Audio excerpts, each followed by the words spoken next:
आज से पहले ये वाली रेस्टोरेंट क्वालिटी डिश घर में रेप्लिकेट करना बिल्कुल पॉसिबल नहीं था। इतने सारे इसके हैक्स आ गए। This technique is viral all over the internet, जिसकी वजह से आप घर में परफेक्ट टर्किश डोनर कबाब बना सकते हैं without that vertical donor grill. इस रेसिपी की सबसे खास बात यह है कि इसके लिए आपको किसी फैंसी टूल की जरूरत नहीं है। इसको आप एयर फ्राई में बना सकते हैं, ओवन में बना सकते हैं और पतीले में भी बना सकते हैं। Each and everything will be properly guided. So let's go. First up chopper के अंदर जाएगी ये प्याज, 3 गार्लिक क्लोव्स, थोड़ा सा धनिया जाएगा। चॉपर में हम इसको चॉप कर लेंगे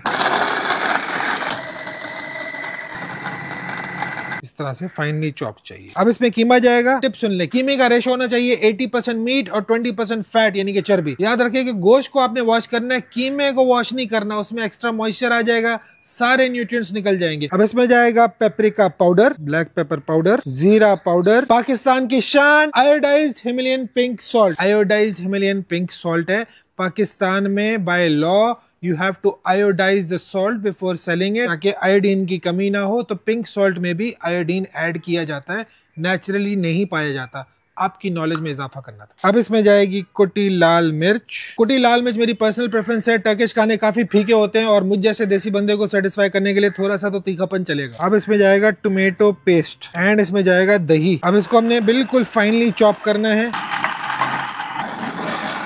Okay, done. This is the consistency that we want. I like to use my hands and these black kitchen gloves. FusionHome.pk पे ये available है. Go make a purchase. This goes into the fridge for at least 30 minutes. ये आ गया हमारा Food Fusion का cutting board. I just love this design. If you like it, you can buy it on FusionHome.pk. ये आ गया मेरा baking paper, जिसको parchment paper भी बोलते हैं. This is not butter paper. Butter paper और baking paper में दोनों में फर्क होगा. Baking paper can handle more heat and it is food safe. इसके ऊपर मैं oil drizzle करूंगा थोड़ा सा. Properly इसके ऊपर oil coat कर दिया मैंने और एक और इसी साइज का पेपर इसके ऊपर रख दिया। इसको भी मैंने ऑयल ही लगाना था, तो ये प्रॉपर्ली ऑयल इसके ऊपर भी लग गया। अब ये दोनों पेपर का एक साइड ऑयल हो गया है। अब ये हमारा मिक्सचर फ्रिज में से निकल के आ गया है। मैं फील कर सकता हूँ थोड़ा सा ज्यादा ये स्टिफ हो गया है, विच इज गुड क्योंकि चर्बी है इसके अंदर। एक बड़ा सा कोफ्ता बना रहे हैं हम। I am removing all the cracks so that ये एक पीस हो, एक प्रॉपर्ली अडियर हो रहा हो। Press it down gently, oil side down, दूसरा वाला पेपर इसके ऊपर आ जाएगा। Press it down as much as you can with your hand. Outdoor shoot हो रहा है, कौवों की आवाज भी आएगी, बिल्ली भी आपको दिख सकती है और मक्खियां भी नजर आ सकती हैं।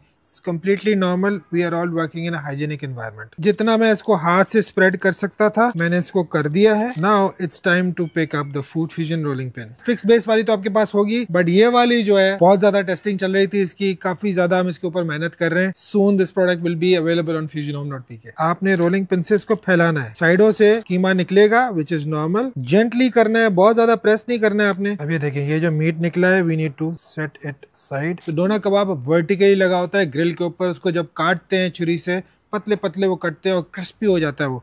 सो हम उसको मिमिक करने वाले, इसलिए हमने इसको एज थिन एज पॉसिबल रखना है। एंड देन सिंपली इसको हमने पेपर इसका रिमूव कर दिया। Now we to pick this up. ये देखें कितना पतला है, इतना किया 1 इंच। 1 इंच करने के बाद इसको हमने प्रेस नहीं करना वरना यहाँ से टूट जाएगा। Another turn gently, another turn, एक और टर्न करेंगे एंड देन डन। एक रोल सा बन जाएगा। 1 डन। बाकी रिमेनिंग को भी ऐसे ही रोल्स बना लेने। ये हमारे कबाब हो गए डन। यहाँ पे बिल्कुल फ्रीडम है, जैसे मैंने आपको बताया था। You don't need any fancy tools. आप एयर फ्राई में डालें इसको, आप इसको बेकिंग ओवन में डालें, आप इसको पतीले में डालें। तीनों के टाइमिंग्स आपको स्क्रीन पे नजर आ रहे हैं, तरीके भी देख लें। सब चीज पूरी डिटेल में गाइड कर रहा हूँ। मैं अभी इसको एयर फ्राई में डाल रहा हूँ क्योंकि मेरे लिए सबसे आसान वही है। So it goes in the air fry at 180 for 7 minutes and will be done. चलिए जी, this is done. This smells amazing. Look at this juicy doner kebabs. Air fry के अंदर इसे कबाब के जितने भी जूसेस है वो जमा हो गए। आपने कोई ग्रेवीज बनानी है, कोई सॉस बनानी है, उसके अंदर इसको यूज करें। एक्सट्रीमली फ्लेवरफुल, बहुत जबरदस्त टच देता है ये। अब इसको खोल के देखते हैं। ये देखें, ये देखें, wow, those juices dripping off, बिल्कुल पेपर की तरह ही है, extremely thin. Look at this. वाह! जो हिस्सा ज्यादा एयर से एक्सपोज्ड होता है एयर फ्रायर के अंदर, तो ये ज्यादा डार्क हो जाता है और ये थोड़ा लाइट है। But we want the entire kebabs to be like this. तो इसके लिए हम क्या करेंगे, पैन लेंगे, पैन को will bring it to heat और उसमें जाएंगे बटर। अब हम इस कबाब को उठा के अपनी मर्जी से छोटे छोटे पीसेस करेंगे, जस्ट लाइक वी वांटेड। ये पीसेस करके आपने इसके अंदर डालना है। Now we are going to give that charred. And that's what I'm looking for. हो गया डन। अब इसको टेस्ट करके देखते हैं। भाई जल्दी से प्लेटिंग करिए तो मैं वैसे ही खा के खत्म कर दूंगा। इस रेसिपी से हम मजीद क्या बना सकते हैं? बड़ा अच्छा सवाल है, इससे हम क्या क्या बना सकते हैं। इसको यूज करने की एक लिमिट है वो लिमिट है आपकी इमेजिनेशन। आप जितना इमेजिन करेंगे, जिस डिश में इस फ्लेवर को आप इनकॉर्पोरेट करने की कोशिश करेंगे, you can do that very easily. फिर आपने सैलड्स बनाने हो, आपने बर्गर्स बनाने हो, आपके सैंडविचेस बन सकते हैं इससे बड़े आराम से। न्यूयॉर्क में हमने अदिल्स फेमस राइस खाए थे, राइस के ऊपर ये टॉप हो सकते हैं। शवारमा तो बन ही सकता है इसके साथ। बहुत सारी चीजें हैं जो कि आप कर सकते हैं। जब भी हम कोई भी रेस्टोरेंट क्वालिटी डिश रिप्रोड्यूस कर पाते हैं तो बहुत खुशी होती है to be able to share this recipe, ताकि आप लोग अपने घर में बना सके। तो भाई जल्दी से जाएं, इस फ्लेवरफुल मजेदार रेसिपी को अपने दोस्तों के साथ शेयर करें ताकि वो सब लोग भी बोल सके, अरे वाह।